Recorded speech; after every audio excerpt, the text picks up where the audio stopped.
오늘은 이제 르네상스 여러분 많이 들어보셨을 거예요. 르네상스 시대. 이 시기에 대해서 한번 우리가 배워보도록 하겠습니다. 이 시기를 다루는 것은 되게 중요합니다. 왜냐하면 이 시기가 종교개혁의 직접적인 원인이 됐기 때문에 우리가 보통 이제 르네상스라고 할 때 현대에도 되게 많이 사용돼요.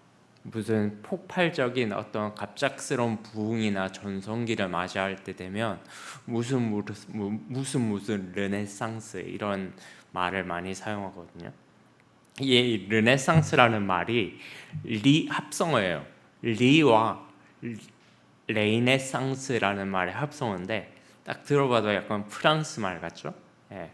그래서 이 부활이라는 뜻이요. 부활이라는 의미를 담고 있습니다. 부활, 재탄생 이런 의미를 담고 있어요. 그리고 프랑스의 역사가인 쥘 마실레가 이 말을 처음 사용했어요. 그래 불어예요. 그래서 현대에서는 이제 전성기, 부흥기라는 것을 의미하는 고유 대명사처럼 사용되죠. 네. 그래서 우리 올해 파리올림픽 있잖아요. 파리올림픽. 그래서 옛날에 베이징 올림픽에서 박태원 선수가 처음 수영 금메달 따고 나서 굉장히 수영 그 꿈나무들을 많이 키웠어요. 그래서 파리올림픽에서 그 결실을 좀 봤죠. 그래서 우리 그 언론에 보니까 이런 말이 있더라고요. 수영 르네상스다. 대한민국의 수영 르네상스가 왔다. 이런 말들. 그래서 부흥기, 전성기 이런 말을 중흥기 이런 말을 쓸 때 거의 무슨 르네상스 이런 말을 이제 고유대명사처럼 사용하죠. 현대에서도 굉장히 많이 사용되는 말이 르네상스라는 말입니다. 이 르네상스가 발현되기 시작한 시기가 14세기 말부터요. 그러니까 AD 1300년대 말부터 이탈리아에서 시작이 됐어요. 왜 이탈리아에서 시작이 됐는지 조금 이따가 제가 설명을 해드릴게요. 밀라노, 베네치아, 피렌체 이런 도시국가들, 이탈리아에 있는 도시국가들을 통해서 발전이 됐는데 이제 이탈리아를 통해서 전 유럽으로 확산이 됐습니다. 17세기 초까지 거의 르네상스 운동이 이어졌다고 해요. 자, 그러면 이제 르네상스가 부활, 리와 레이네상스라는 합성어로서 부활, 재탄생 이런 말이라는 것을 우리가 살펴봤어요. 뭘 부활시키는 거예요? 수영을 부활시킵니까? 뭘 부활시킨다는 거예요? 예. 인문주의를 부활시키자. 좀 말이 어렵죠? 이제 거기 보면 3번에 보면 중세 봉건적이고 교권적인 문화에서 벗어나서 고대 그리스 로마의 인문주의 문화를 회복시키자는 운동이 바로 르네상스예요. 이제 인문주의가 뭔지에 대한 설명을 제가 거기 프린터에다가 조금 해놨는데 중세의 종교 중심적인 사고에서 벗어나서 인간의 본성을 탐구하며 인간의 가치, 창의성, 개성 등을 발전시키려는 사상을 인문주의라고 합니다. 이를 위해서 인간의 자유로운 의지와 개성을 표현한 문화, 예술 등을 발전시키고자 했고 인간의 본성을 사유하기 위해 철학과 신학, 역사학 같은 것들이 발전했어요. 그래서 우리가 인문학의 기초라고 하면 보통 세 가지 얘기합니다. 문사철 들어보셨죠? 문학, 철학, 역사 이걸 인문학의 3대 기초학문이다라고 얘기해요. 굉장히 이런 것들이 발전 문학, 예술, 역사, 철학 이런 것들을 발전시키면서 궁극적으로는 그 당시에 이게 말을 여러분들이 오해하면 안 되는 게 이게 휴머니즘이라고 하거든요. 휴머니즘이 인문주의라는 말로도 번역되고 인본주의라는 말로도 번역돼요. 둘 다 사용해요. 근데 요즘에는 오늘날엔 인본주의가 굉장히 부정적으로 사용되죠. 근데 이 당시에는 인본주의라는 말이 그렇게 부정적인 의미는 아니었어요. 왜냐하면 중세가 너무 교권 중심적인 사회였기 때문에 너무 교권 중심적이었고 인간의 개인적인 자유와 생각을 아예 무시했어요. 교황의 생각만이 무조건 옳다. 사제의 그 성경 해석이 무조건 법이다. 다른 거 읽을 생각도 하지 마라. 그러니까 아예 개인의 어떤 자유로운 창의성이나 개성 같은 거를 아예 억압하는 시대였어요. 그래서 거기에 반항을 해서 개인의 어떤 자유를 추구하고 모든 인간은 생각할 수 있고 사유할 수 있고 개인의 능력에 따라서 자아를 실현할 수 있는 존재다. 이런 생각들이 막 싹 트기 시작했어요. 그러니까 책을 읽는 거죠. 자기가 이제 라틴어로 된 성경만이 아니라 그런 게 막 자기도 성경을 읽고 싶은 거예요. 근데 라틴어가 뭔 말인지 모르잖아요. 그러니까 자꾸 막 헬라어, 히브리어, 또 번역된 성경 이런 것들을 막 요구하고 그냥 막 지적인 욕구가 막 커지면서 우리도 성경 읽으면 되게 궁금한 것들 많잖아요. 되게 궁금한 것들 많으면 또 주석서 같은 것도 보고 여러 목사님 설교도 듣고 또 여러분 신앙의 도움을 받기 위해서 신앙 서적 같은 것도 읽고 그러잖아요. 지식을 키우죠. 그리고 내면의 어떤 영적인 자양분을 공급하죠. 근데 중세 이 당시의 사람들은 그런 것들이 아무것도 없었어요. 근데 하필이면 이탈리아에서 이 르네상스 운동이 일어났어요. 왜 이탈리아에서 이런 르네상스 운동, 인간의 자유를 추구하고 인간의 뭔가 이성과 창의성을 개발시키는 그런 것들이 발전하게 됐느냐라고 하면 르네상스가 일어나게 된 배경에 정치, 사회, 종교적 배경에 보면 당시는 모든 유럽은 봉건제 사회였어요. 영주가 있고 농노가 있었어요. 농노는 영주들의 지배를 받았죠. 근데 당시 이탈리아는 여기에 대해서 좀 자유로운 나라였어요. 당시 유럽 국가들 중에 이탈리아만이 공화정이 실시되고 있는 나라였어요. 밀라노, 피렌체, 베네치아가 대표적인 도시 국가들입니다. 그리고 이탈리아에 로마가 있기 때문에 옛날에 그 로마가 있기 때문에 그리스 로마 유산이 굉장히 잘 보존되어 있었어요. 그러니까 사람들이 길 가면서 이제 그걸 보면서 뭐 콜로세움이나 이런 로마 시대 유적지 같은 것들을 보면서 그 향수를 일으키게 된 거예요.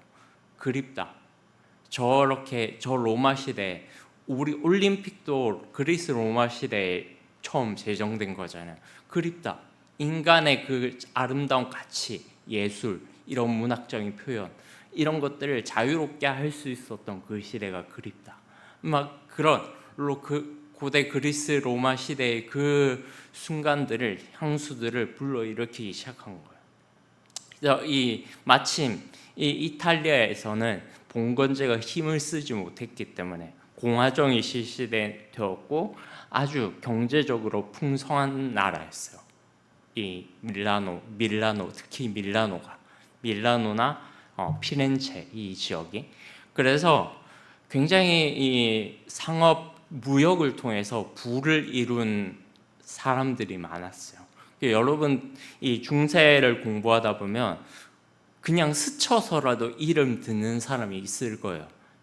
메디치 가문이라고. 메디치 가문이 이탈리아의 굉장히 부유한 상인 가문이었어요. 이 사람의 아주 강력한 후원자가 돼가지고 문화와 예술인들을 막 후원하기 시작했어요. 그래서 엄청난 그 그림들, 예술 작품들, 문학 작품들이 이탈리아에서 막 쏟아져 나오기 시작해요. 그런 이 메디치 가문의 후원으로 인해서 굉장히 이탈리아가 이 예술, 문화 이런 것들이 많이 발전하게 되고 인간의 어떤 자아 실현 이런 것들에 눈을 뜨게 됩니다. 그래서 이런 중세 봉건제적인 어떤 꽉 막힌 틀에 박힌 권위주의인 것으로부터 벗어나려고 하는 움직임이 굉장히 많이 일어나게 됐죠. 그리고 아주 또 이런 지역적인 것만이 아니라 환경적으로도 지금 시대가 변해야 된다라는 것을 막 요구하고 있었어요. 그 당시에 흑사병이라는 것이 창궐했습니다. 지금 코로나보다 훨씬 더 무서운 거예요. 이 기록에 따르면 흑사병으로 인해서 전 유럽의 인구가 3억 명이 줄었다고요. 그 당시에 14세기, 15세기 전 유럽의 인구가 거의 3억 명 가까이 줄었다고 합니다.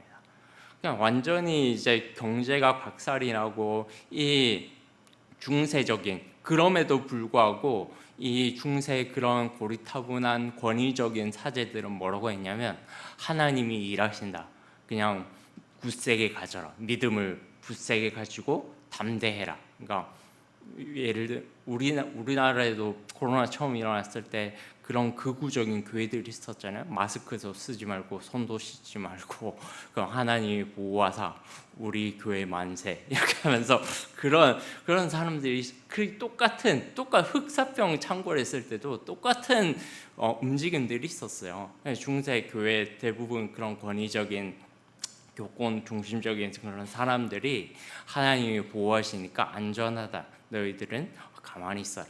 이런 것들이 종교적인 불신을 낳았습니다. 사람들로 하여금 굉장히 많은 사람들이 죽으니까. 그리고 이제 아까 지성적으로 굉장히 많이 깨어 있었다고 했죠. 지성적으로 뭔가 나의 어떤 자아 실현을 하고 개인의 창의성과 능력들을 발현시키려고 하는 노력들이 일어나게 됐어요. 그래서 이제 고대 로마 그리스의 어떤 원전들, 고전 문헌들을 막 번역하는 작업들이 많이 일어나기 시작해요.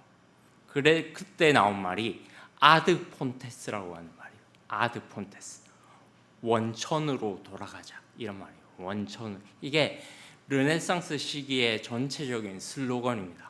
원천으로 돌아가자. 이게 교회에도 아주 큰 영향을 미쳤어요.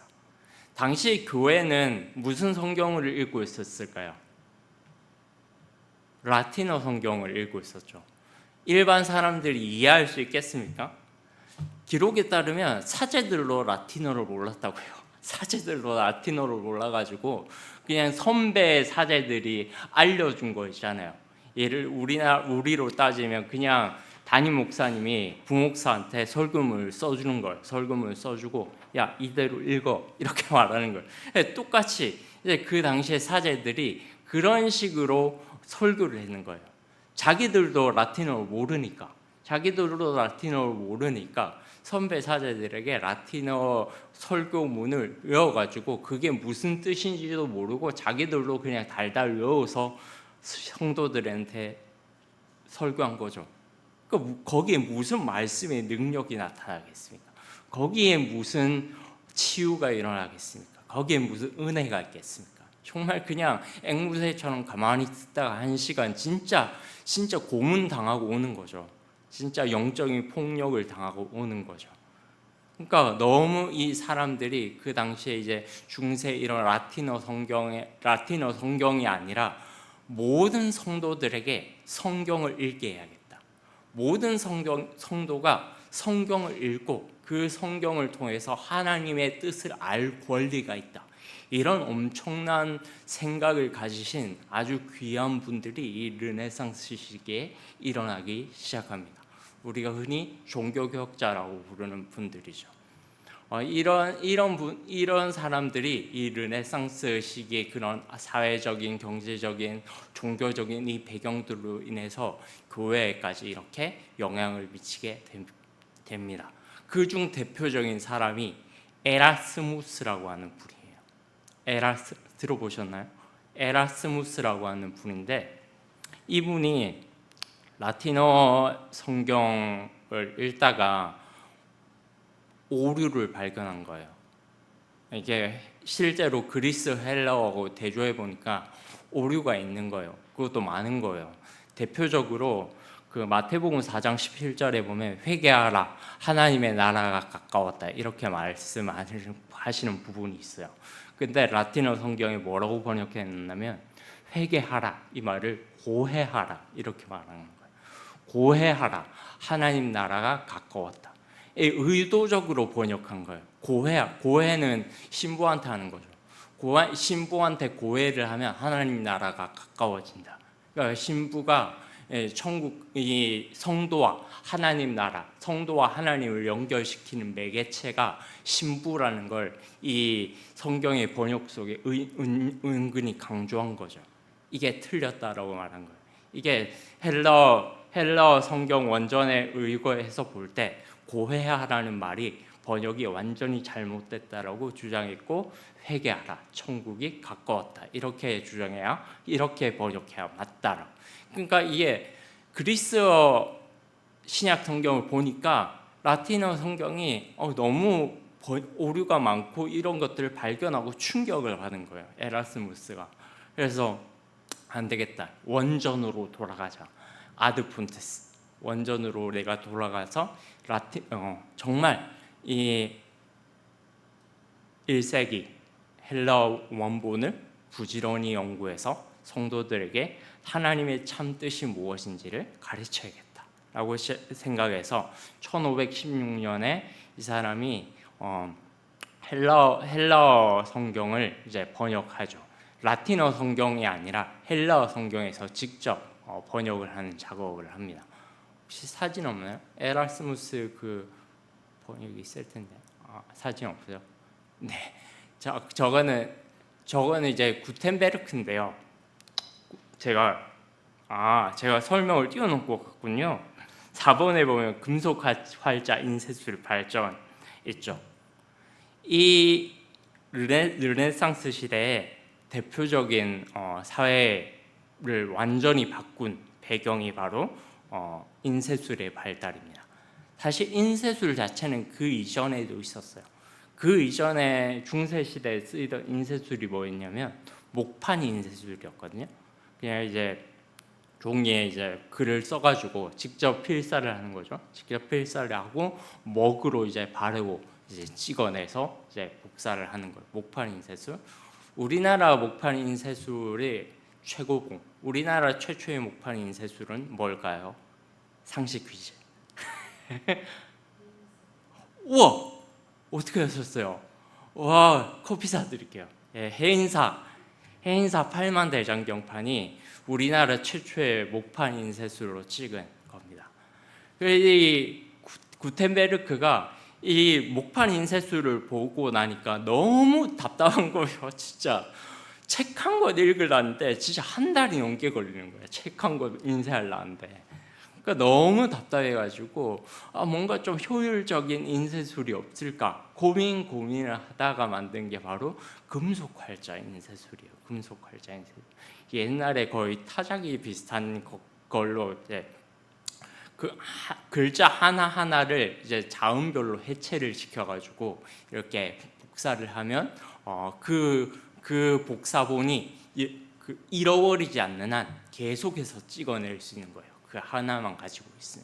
그러니까 이게 그 당시로서는 지금 우리가 금속활자 인쇄술이라면 별거 아니죠. 당연히 우리는. 근데 그 당시에는 금속활자 인쇄술이 진짜 혁명적인 발견이었어요. 진짜 아이폰, 갤럭시 이런 AI급의 그런 혁명적인 발견이 바로 금속활자 인쇄술의 발달이었어요. 이 때문에 그 이전까지 책 한 권 읽으려면 한 달, 두 달 이렇게 걸렸는데 하루 만에 막 500부, 1000부 이렇게 인쇄되기 시작한 거예요. 사람들이 막 놀라는 거죠. 어떻게 이렇게 빨리 책을 인쇄할 수 있냐. 이 인쇄술의 발달로 인해서 종교개혁이 엄청나게 전 유럽으로 확산되게 되는 직접적인 원인이 되게 돼요. 아까 말했듯이 성경 같은 경우에도 에라스무스가 라틴어에서 헬라어로 번역했잖아요. 옛날에는 손으로 다 필사했어요. 서기관이 이제 헬라어 성경도 없어요. 찾으려면 진짜 고도서관에 가가지고 막 뒤져서 찾아야 되는데 그 막 필사를 해가지고 막 몇 년씩 걸려가지고 한 권 이렇게 나오는데 인쇄술의 발달 덕분에 성경 한 권 딱 번역해 놓으니까 이제 찍으면 되는 거예요. 그냥 찍어내면 되는 거예요. 찍어내서 전 유럽에 각자 자기 나라 말로 성경을 번역하기 시작합니다. 근데 사실 이 기록에 따르면 에라스무스는 엄밀히 말해서 종교 개혁자는 아니었어요. 그리스도인은 맞았는데 엄밀히 말하면 종교 개혁자는 아니었어요. 왜냐하면 루터의 종교 개혁에 대해서 반대했거든요. 그래서 궁극적으로 이 사람은 성경을 자국어로 번역하는 거에 대해서는 반대했다고 그래요. 왜 그런지 모르겠는데 하여튼 반대했는데 이제 이 후대의 사람들 거기에 보면 윌리엄 틴데일, 마르틴 루터 이런 사람, 윌리엄 틴데일이라는 사람은 헬라어 성경을 영어로 번역했고, 그리고 마르틴 루터는 독일어로 번역했고, 수많은 자국민들에게 성경을 직접 손에 들려줌으로써 그들이 직접 성경을 읽고 하나님의 뜻이 무엇인지 알고 그 뜻 가운데 살아갈 수 있도록 했어요. 그게 바로 이 사회적인 배경이 바로 인쇄술의 발달로 인해서 그 모든 것들이 가능하게 됐습니다. 그리고 종교개혁자들이 이 종교개혁의 정당성을 옹호하기 위해서 책을 굉장히 많이 썼거든요. 근데 그 책이 삽시간에 전 유럽으로 막 단기간에 1000부, 2000부 이런 식으로 몇만 부씩 전 유럽으로 팔리게 되는 그런 놀라운 일들이 일어나게 되죠. 이제 이게 정치, 경제, 사회적인 영향이었고, 이제 르네상스 이 운동이 교회에 끼친 영향을 보면 좀 더 깊이 들어가 보면 스콜라 신학이 쇠퇴했어요. 좀 말이 어려운데 여기 스콜라라는 말에서 스쿨이라는 게 나와서 학교. 한마디로 말하면 다 알 필요 없고 이 스콜라 신학이 뭐냐면 그 옛날에 고대 로마 당시에 아리스토텔레스 철학이 굉장히 유행했어요. 아리스토텔레스, 플라톤의 이데아론 이런 철학적인 어떤 실제론들 그거를 신학에 적용시켜서 철학적 성경 읽기를 한 거예요. 철학적 성경 읽기, 철학적 신학 읽기. 그러니까 아리스토텔레스의 어떤 철학적 변증법이 신학적인 방법론이 되고 그것으로 인해서 성경을 해석한 거예요. 그게 스콜라 철학입니다. 그게 잘못됐다고 비판한 거예요. 이 르네상스의 지식인들이 그런 식으로 성경을 해석하고 성경을 보고 하는 것이 잘못됐다. 철학적인 방법으로 철학적인 어떤 방법으로 성경을 해석하는 다리로 삼는 것이 잘못됐고 성경은 성경 자체로 해석되어야 된다.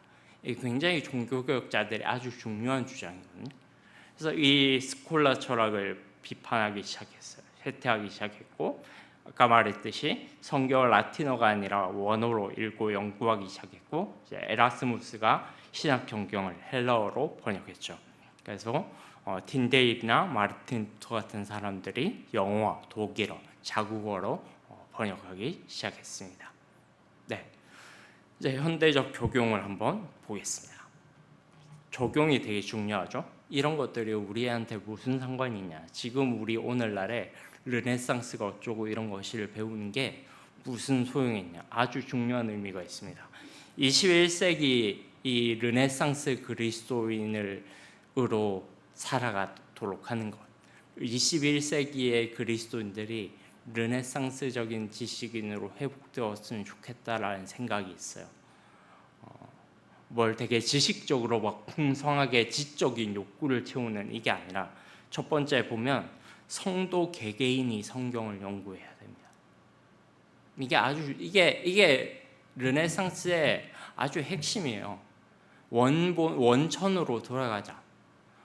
라틴어 성경이 있는데 성도들이 무슨 말인지 못 알아들어요. 하나님의 뜻이 무엇인지 알고 싶은데 알 수가 없어요. 그래서 종교개혁자들이 성경을 각 자국어로 번역해서 그것도 라틴어에서 번역한 게 아니라 헬라어에서 히브리어에서 직접 번역해서 들려준 거예요. 이제 모든 성도들이 손에 성경을 들려 읽게 됐어요. 근데 역으로 성경이 너무 많이 넘쳐나니까 읽지를 않아 이제.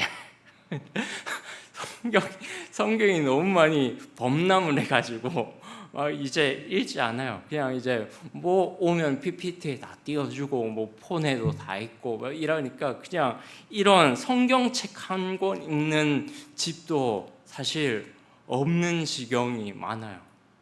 사실 제 때만 해도 우리 가족 5명인데 성경책 한 20권 있었거든요. 그래서 진짜 근데 요즘에 중고등학생들, 청년들까지 성경책을 아예 안 들고 와요. 성경책을 뭐 부모님들이 안 사주는지 뭐 관심이 없는지 부모님들이 안 사주면 그건 진짜 문제예요. 그거는 진짜 정말 하나님 앞에 큰 죄입니다. 그래서 정말 이 성경을 개개인이 연구하고 읽고 하나님의 뜻이 무엇인지 알도록 하는데 정말 이 현대 시대에 무엇보다도 이게 필요합니다. 내가 직접 성경을 읽고 내가 직접 성경을 연구해서 하나님의 뜻에 순종하는 것. 우리 사도행전 17장 11절 한번 읽어볼까요? 사도행전 17장 11절 시작. 베레아에 있는 사람들은 데살로니가에 있는 사람들보다 더 너그러워서 간절한 마음으로 말씀을 받고 이것이 그러한가 하며 날마다 성경을 산고함으로. 이것이 그러한가. 목사님의 말씀을 들었는데 목사님 말씀을 들을 때도 목사님 말씀이 진짜일까? 막 의심하는 눈초리로 받는 게 아니라 아주 너그럽고 간절한 마음으로 받는 거예요. 그리고 그 후에 집에 돌아가서도 오늘 목사님께 내가 들은 말씀이 정말로 하나님의 뜻이 맞을까라는 생각으로 간절한 마음으로 또다시 성경을 보는 거예요. 이런 열심이 이 베레아 사람들에게 있었다는 거예요. 이런 열심을 우리가 회복해야 될 줄로 믿습니다. 그렇지 않으면 우리가 다 종교의 노예가 되는 거예요. 하나님의 말씀을 스스로 분별해서 읽고 그 뜻에 순종할 수 있는 이 베레아 사람들처럼 되지 않으면 그냥 종교적인 앵무새, 형식적인 신앙인밖에 되지 않는 거예요. 하나님의 말씀을 비로소 알 때 이것이 정말로 하나님의 뜻이구나. 이것이 목사님이 뭐라고 말씀하기 이전에 누가 이 말씀을 이렇게 해석하기 이전에 이것이 정말로 그 자체로 하나님의 뜻이구나 라는 것이 내 마음속에 정말로 표현이 안 나오네요. 정말로 막 꽂힐 때 정말 이게 하나님의 뜻이구나라는 것이 이게 꽂힐 때 그때 비로소 환희가 있는 거예요. 정말 그 가슴에 누구도 종잡을 수 없는 열띤 환희와 기쁨이 있는 거예요. 가슴에 불이 떨어지는 거예요. 하나님의 말씀을 비로소 깨달을 때.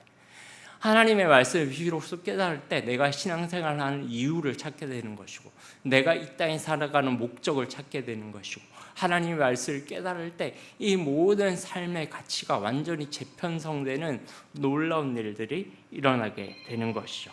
디모데후서 2장 15절 말씀 읽겠습니다. 디모데후서 2장 15절 시작. 너는 진리의 말씀을 옳게 분별하며 부끄러울 것이 없는 일꾼으로 인정된 자로 자신을 하나님 앞에 드리기를 힘쓰라. 아멘. 너는 진리의 말, 디모데에게 말씀을 하는 거죠. 너는 진리의 말씀을 옳게 분별하여. 분별하다라는 이 오르도토메오라는 단어를 써요.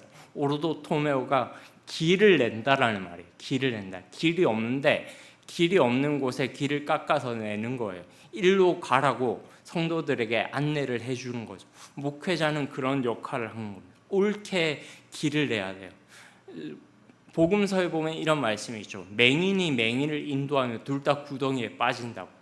한 명은 눈을 뜨고 있어야 돼요. 한 명은 어디가 길인지 알고 있어야 돼요. 그래서 이 성도 개개인이 성경을 연구해야 되는 것 당연히 해야 되지만 목회자는 두말할 것도 없죠. 이걸 옳게 분별하고 설교하고 가르쳐야 되니까.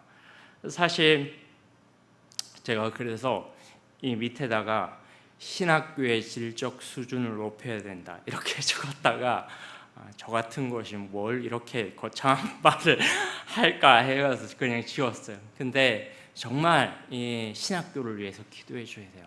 우리 전도사들, 목회자 후보생들 지금 이제 목사 안수를 이제 다음 달에 받으시는 한성중 강도사님께서 목사고시를 지금 열심히 치고 계실 겁니다. 정말 하나님께서 기뻐 받으시는 목회자가 될 수 있도록 기도해 주시고, 우리 장로로 세워지는 두 분도 지금 장로고시를 보고 계신데 하나님께서 기뻐하시는 직분자로 세워질 수 있도록 여러분들이 기도해 주셔야 돼요. 그게 얼마나 중요한지 모릅니다. 그 다음에 2번, 현대문화는 르네상스 시기 인쇄술의 발달과는 비교할 수 없을 정도로 폭발적으로 발달했어. 그죠? 유튜브, 뭐 AI, 뭐 스마트폰 이런 거, 뭐 인쇄술의 발달하고 비교할 수 없죠. 그냥 전 세계에서 일어나는 것들을 몇 초 만에 볼 수 있잖아요. 몇 초 만에 전 세계에서 일어나는 모든 내용들을 볼 수 있어요. 그런 거는 비교할 수 없죠. 그럼에도 불구하고 문화를 주관하시는 분은 하나님이심을 신뢰하십시오.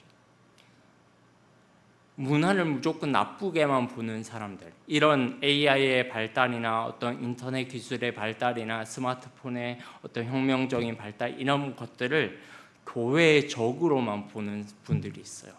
교회의 적과 이런 것들을 사용하면 되게 사탄의 도구다. 이게 중세적인 사고방식이라니까요.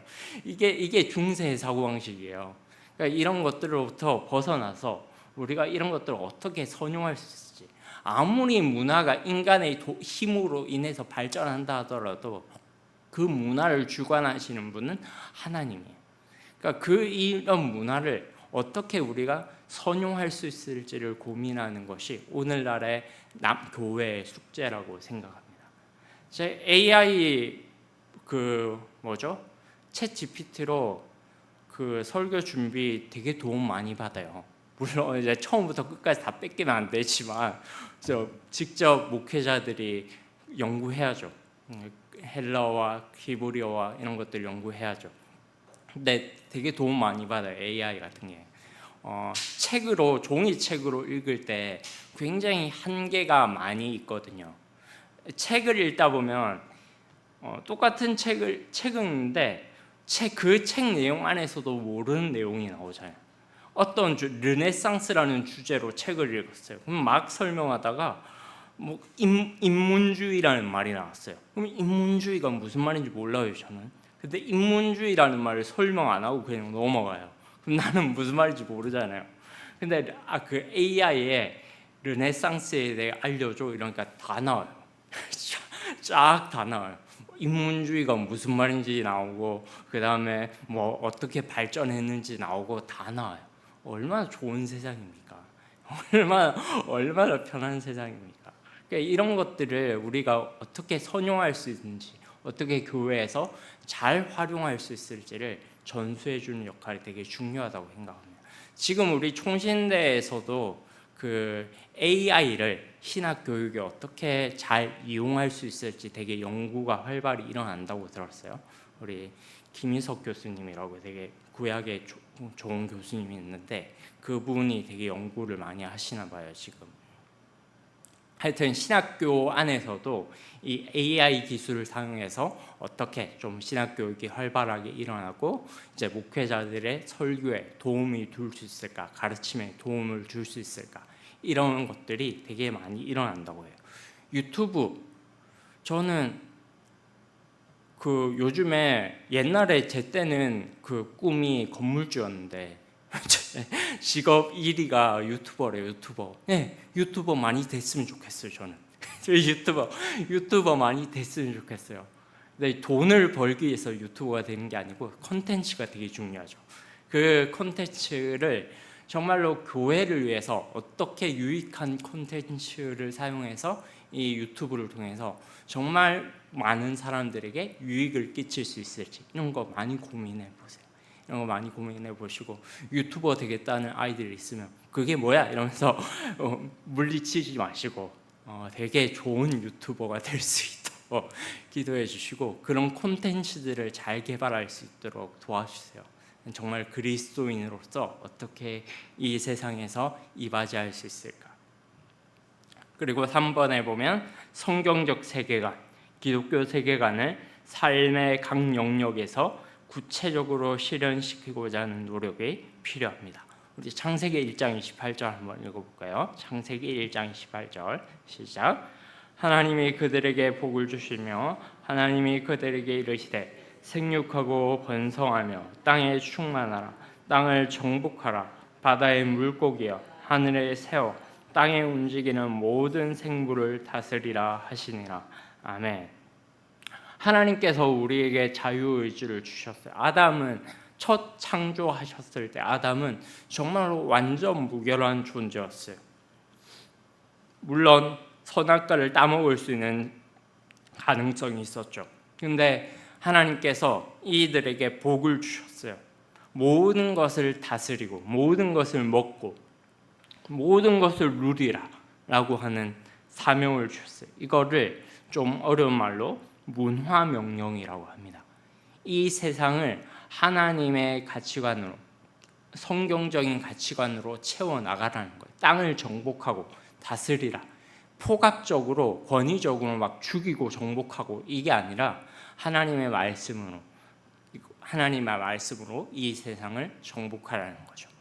그러기 위해서 이 모든 땅을 정복하고 물고기와 하늘의 새와 이 모든 것을 다스리도록 허락하셨어요.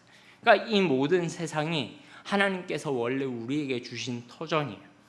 이 터전을 인간이 죄악으로 말미암아 함부로 자연 파괴하고 환경 오염시키고 멋대로 사용하고 사람들 죽이고 식민지로 삼고 이래서 너무나도 더러워지고 오염스러운 세상을 이제 하나님의 말씀으로 회복된 그리스도인들이 다시 이 세상에 나가서 하나님의 올바른 말씀이 무엇인지를 선포할 수 있어요. 그리고 그렇게 살아가야 될 사명이 우리에게 주어진 거예요. 저는 이 르네상스 말씀을 통해서 이것이 다시 회복되기를 바랍니다. 그래서 직업관, 결혼관, 교육관, 예술관 이런 모든 것들이 다 세속주의적인 가치관을 범람해 있어요. 불신자와 결혼하는 것, 일단 말만 하면 이 세상에서 그렇게 하는 건 불가능하다. 딱 이것부터 생각해요. 그렇잖아요. 불신자와 결혼하면 안 되는 거죠. 당연히 그 사람과 어떻게 가치관을 공유할 수 있겠습니까? 그 사람과 어떻게 하나님 나라에 대해서 이야기할 수 있겠습니까? 그 사람과 함께 어떻게 성경적인 가정을 꾸려나갈 수 있겠습니까? 그래서 불신자와 결혼하면 안 됩니다라고 얘기하면 일단 그게 하나님의 뜻이구나 이걸 생각하는 게 아니라 이 세상에서 어떻게 그럴 수 있냐 이것부터 생각하는 거예요. 그건 불가능하다. 불신자 결혼해가지고 전도하면 되지 않냐 이런 궁색한 변명이나 할 궁리나 하고 이렇게 하고 있는 거예요. 그런 생각들이 정말로 우리가 알게 모르게 얼마나 성경적으로 많이 이탈해져 있는지를 우리에게 보여주는 거죠. 직업관 같은 것도 마찬가지예요. 직업관에 주일날 일을 하고 주일에도 현대 기업들이나 현대 자영업자들은 주일날에도 일을 안 하면 못 사는 구조가 되어 있어요. 알아요. 이 자본주의에는 주일날에 일을 안 하면 큰일 나요. 왜냐하면 진짜 너무나도 삶이 팍팍하고 힘들기 때문에. 근데 그런 문화 가운데서 도전할 수 있는 용기, 주일날 가게 문을 닫을 수 있는 용기, 주일날 시험을 포기하고 시험을 치는 것을 무르고 교회에 나올 수 있는 용기. 제 간증을 하나 하면 24살 때 제가 그 사회복지 1급 시험을 쳤어요. 제가 원래 전공은 사회복지거든요. 사회복지 1급 시험을 쳤는데 그때가 주일날이었어요. 국가시험은 다 주일이잖아요. 주일이었는데 미치겠는 거예요. 전날까지 갈등했어요. 이거 접수하고도 갈까 말까 진짜 전날까지 갈등했어요. 그리고 제가 결국에 제가 한 일은 이제 제가 부산에서 시험 치고 울산에 본교회가 있으니까 울산에 못 가잖아요.